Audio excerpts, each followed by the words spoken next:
Bonjour, bienvenue au Stade pour l'économie. Alors, ce qu'on va faire aujourd'hui, c'est une première approche de l'estimateur de la moyenne. On va faire une approche à 0,1 de distance. On va même être à une distance inférieure à 0,1, à un niveau de confiance supérieur à 90%. Qu'est-ce que ça veut dire ce charabia? Ce charabia, il n'y a qu'à voir ce que nous demande l'exercice. On a un échantillon de taille n d'une distribution normale de moyenne mu et d'écart type 2. Concrètement, on observe une variable aléatoire dont ce qu'on sait, c'est que son espérance c'est mu. En fait, on ne sait pas ce que vaut mu, mais on considère que la grandeur qu'on observe, c'est un tirage d'une variable aléatoire qui a toujours la même espérance. Et il y a un écart type qu'on connaît qui est 2. Déterminer la plus petite valeur de n, telle que la proba que xn moins mu en valeur absolue, xn bar moins mu, soit inférieur à 0,1, cette proba soit supérieure à 0,9.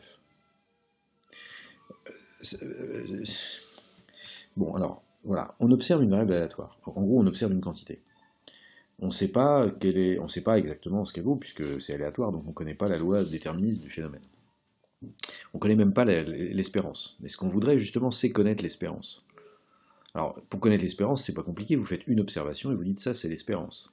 Oui, enfin bon, là, on peut se gourer. Vous faites 2 observations, vous faites la moyenne, vous dites ça, c'est l'espérance. Oui, d'accord, mais en fait, le critère qu'on veut se donner, c'est qu'on veut être sûr à au moins 90% de chance, P supérieur à 0,9, de se gourer de moins de 0,1.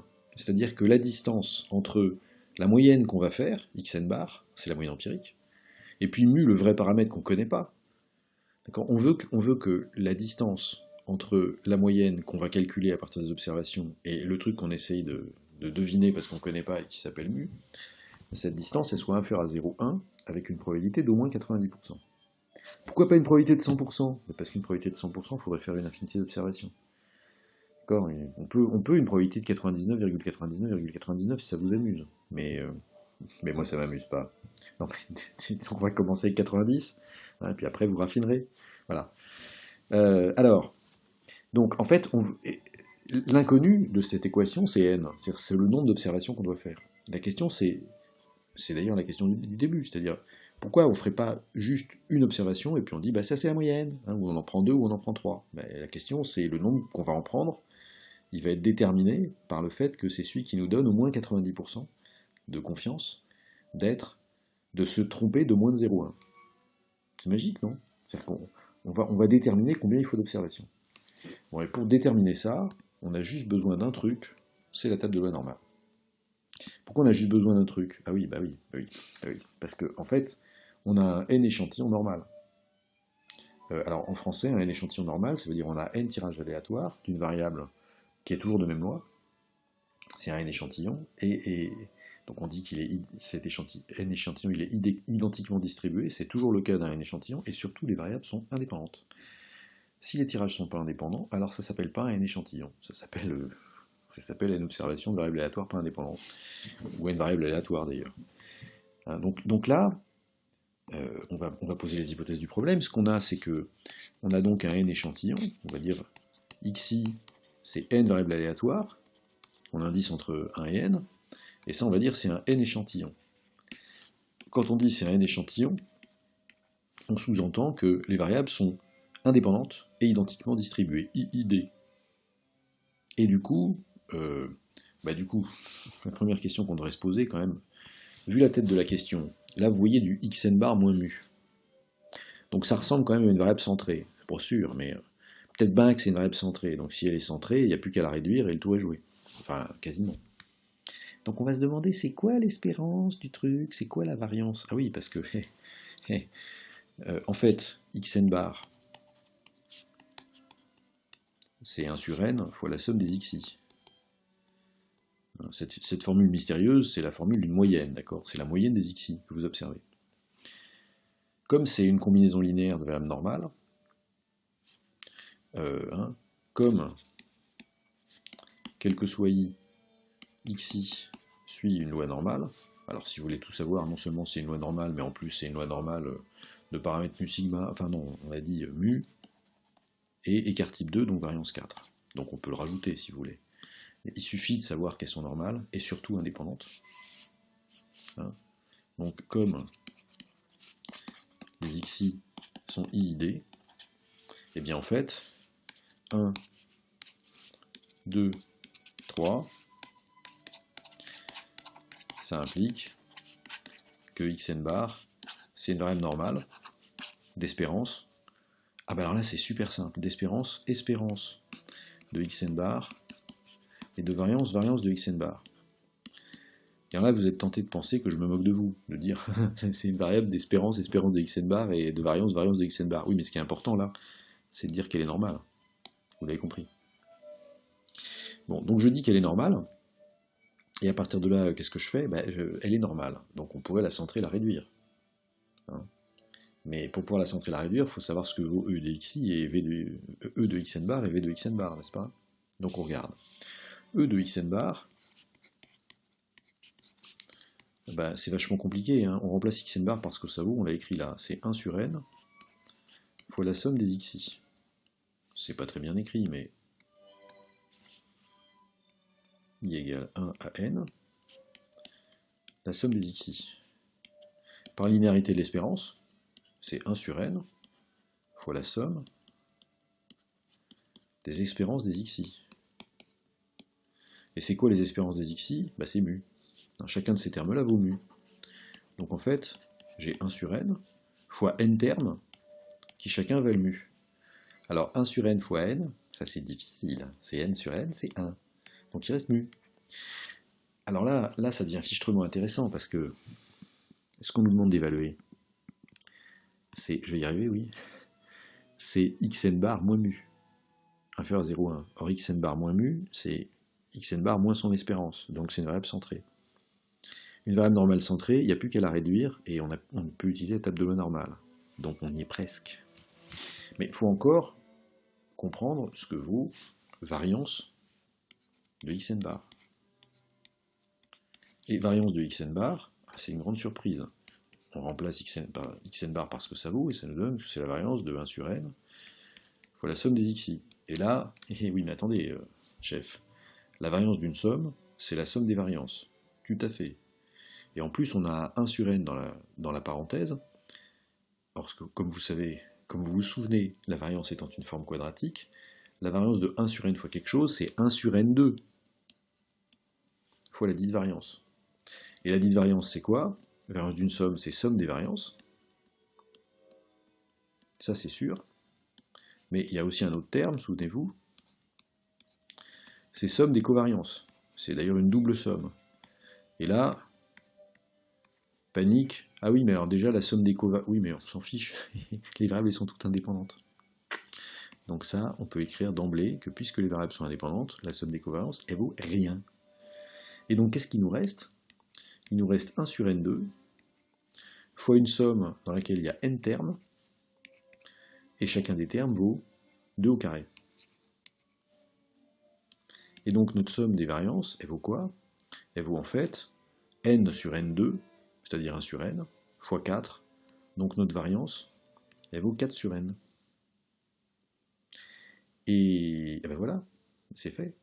Alors c'est fait, ouais, on va même pouvoir dire que en fait, l'écart type, ce qu'on va appeler l'écart type de xn bar, c'est quoi? Eh ben c'est racine de ce truc-là, c'est racine de 4 sur n. Donc si vous préférez, c'est 2 sur racine de n. Et ça, il y en a besoin un tout petit peu, parce que c'est quand même lui qu'on va mettre au dénominateur de notre affaire. Alors, en effet, la question qui nous est posée, c'est trouver le n tel que la proba que xn bar moins mu soit inférieur à 0,1, cette proba elle doit être supérieure à 0,9. Souvenez-vous, hein, j'arrive à le faire de tête tout simplement parce que j'ai compris ce que ça voulait dire. Dès que vous aurez compris, vous l'écrirez facilement. On cherche donc en fait, pour quel n, pour quel plus petit n, enfin en gros quel est le nombre d'observations qu'on doit prendre au minimum, pour que la différence entre la moyenne empirique qu'on calcule sur n observations, xn bar, et le vrai paramètre qu'on cherche à estimer, mu, la moyenne qu'on ne connaît pas, hein, l'espérance des variables aléatoires qu'on ne connaît pas, la probabilité donc que cette distance soit inférieure à 0,1. Bon, alors, premier truc évident, en fait cette proba, On va partir de l'idée que la proba que xn bar moins mu soit inférieur à 0,1 en valeur absolue, cette proba-là, évidemment, si on veut se débarrasser de la valeur absolue, ce qui serait utile, dire que xn bar moins mu est inférieur à 0,1 en valeur absolue, ça veut dire que xn bar moins mu est compris entre moins 0,1 et 0,1. Bon, on a déjà fortement avancé. Mais ensuite, là, vous reconnaissez une magnifique variable centrée. Donc quoi? Donc on va dire qu'on cherche la probabilité que moins 0,1 sur, vous vous souvenez quoi? 2 sur racine de n, ce soit inférieur à xn bar moins mu sur 2 sur racine de n, inférieur à 0,1 sur 2 sur racine de n. Ouais, d'accord. Et on veut que ça, on veut que cette quantité, qu'on va appeler petit p, d'accord, ou petit p de n si vous préférez, donc on veut que p de n soit égal à 0,9.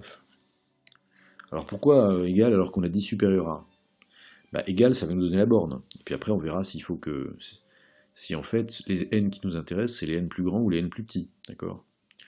La petite intuition qu'on a quand même, c'est que normalement, plus on a d'observations, plus notre statistique est précise, ou du moins plus on est sûr de ce qu'on fait.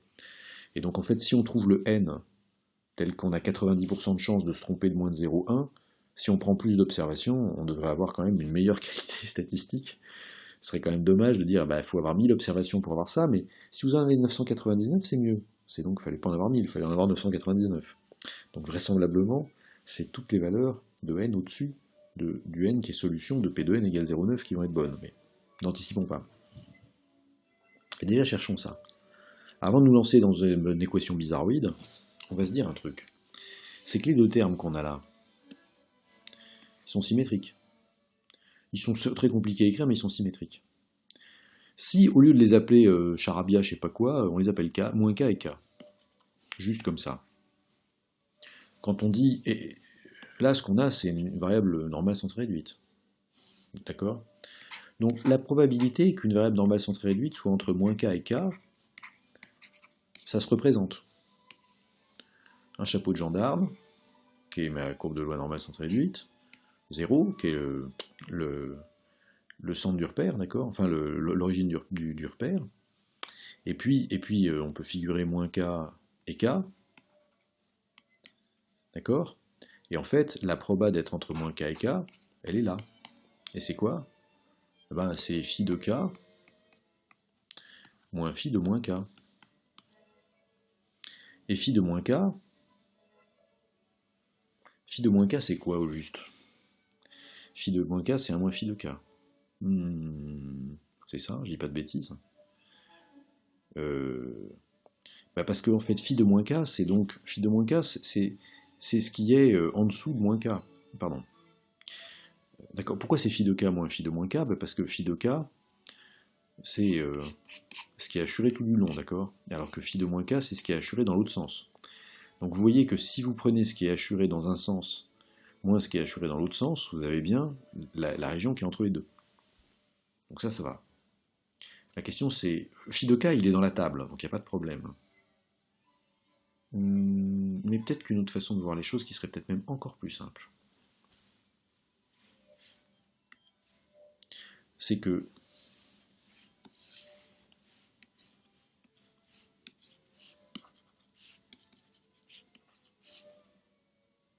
ce qu'on sait, c'est que là, on veut 0,9 ou 90% de chance. D'accord? Et puis des deux côtés de nos nombres symétriques, qu'est-ce qui se passe? Il se passe que là on a 5%, il se passe que là on a 5%. C'est-à-dire, concrètement, on veut avoir 90% de chance que notre xn il soit tout proche de mu. Et puis on veut 5% de chance que soit on ait un xn trop grand, soit on ait un xn trop petit. Mais on veut bien un intervalle qui est symétrique. Je ne l'ai pas inventé, l'intervalle il est symétrique parce que on a bien deux nombres là, de part et d'autre, qui sont symétriques. Donc en fait, ce qu'on cherche, ce truc là, ce cas qu'on cherche, c'est quoi? C'est le nombre tel qu'il y a 5% de la distribution au-dessus. le nombre tel qu'il y a 5% de la distribution au-dessus, ça a un nom en français, ça s'appelle le quantile 95%. D'accord? Donc, K, parce que K est tel qu'il y a 95% de la distribution au-dessus, c'est le quantile 0,95, donc on va l'appeler Z0,95. Et là, le moins K, il y a 5% en dessous, donc c'est le quantile 0,5. Et comme le truc est symétrique, évidemment, le quantile 0,05, c'est moins le quantile 0,95.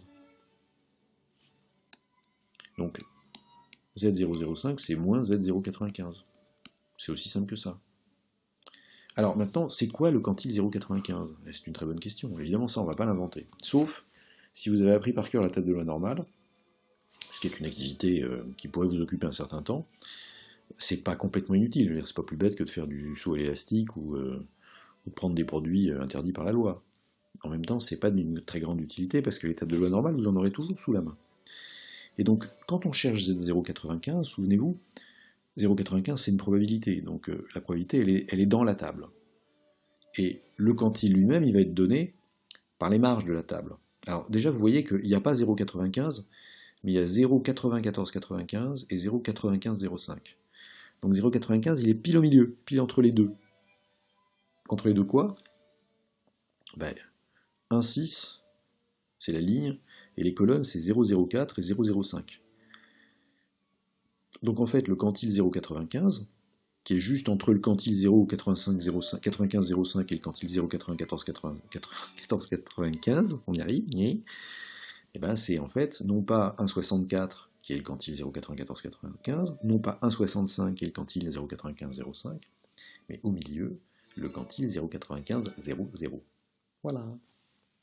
Et donc on y est presque. En effet,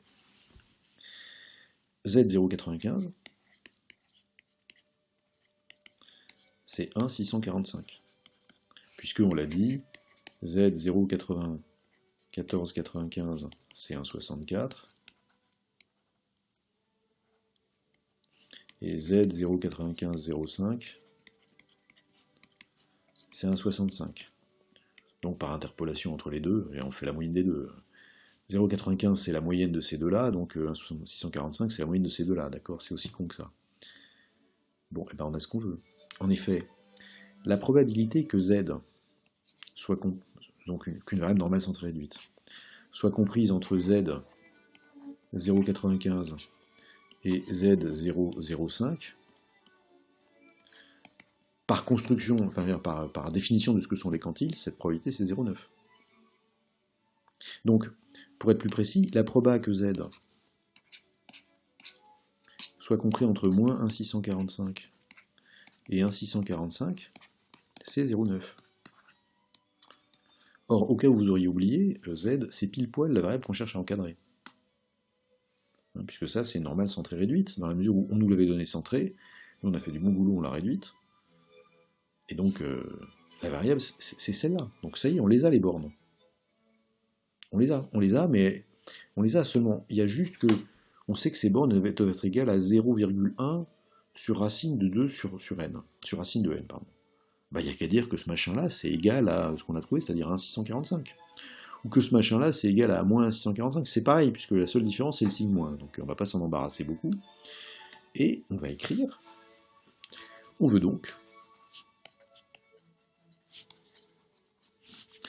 quoi? On veut donc 2, pardon, c'est pas 2, je me souviens plus ce que c'est. 0,1, pardon, sur 2 sur racine de n.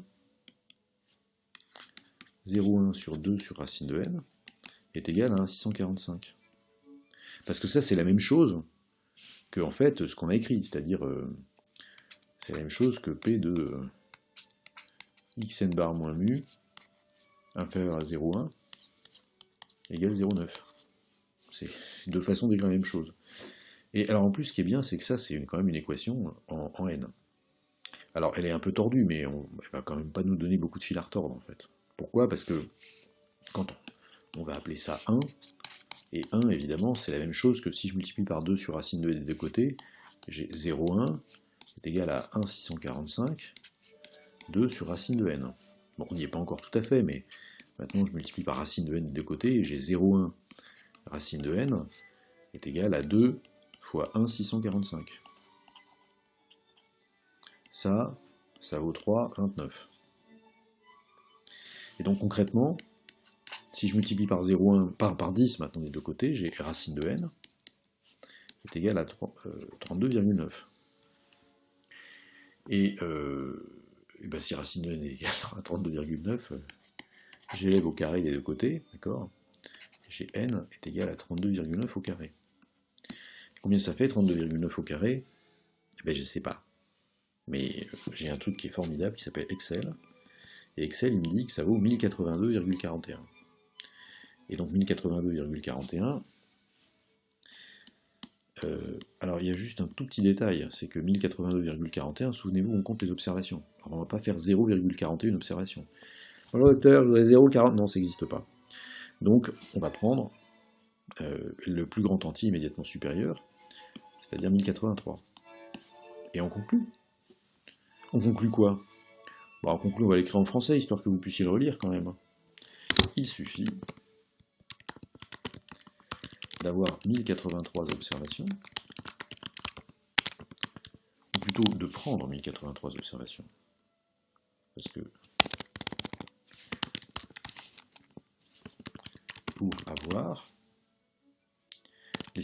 pour que l'estimateur de la moyenne, on va dire, pour avoir 90% de chance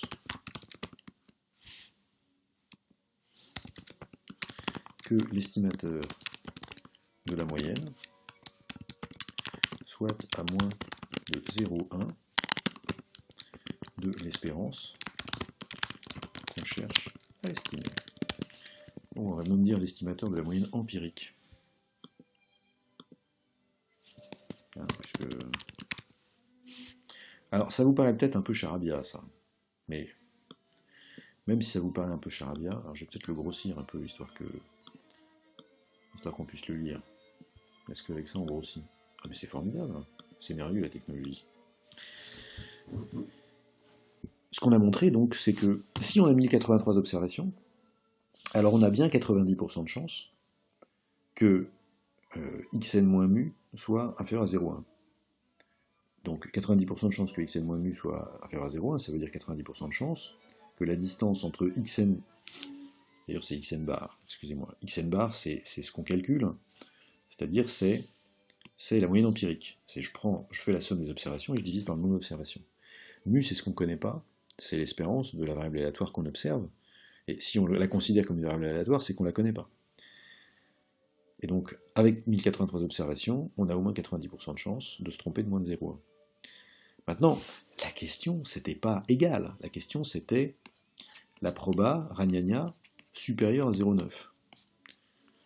Bah, vous voyez bien que si je prends une observation de plus, qu'est-ce qui va se passer?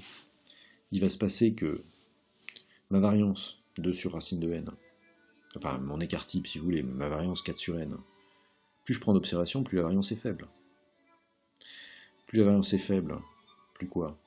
Bah, plus l'intervalle autour de mu, enfin autour de xn bar, pardon, va être petit. Donc moins j'ai de chances de me tromper.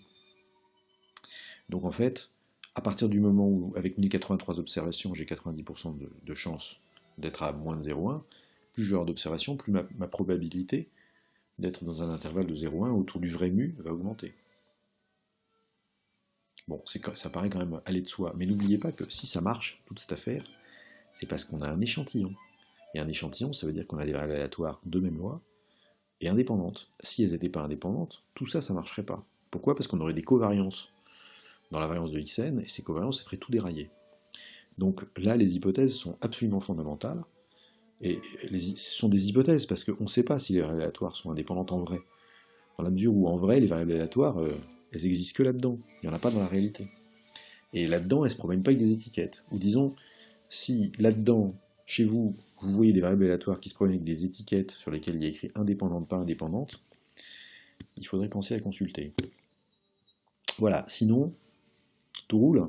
C'est chouette les stats, non? Bravi, merci de votre attention. Ah oui, merci de votre attention.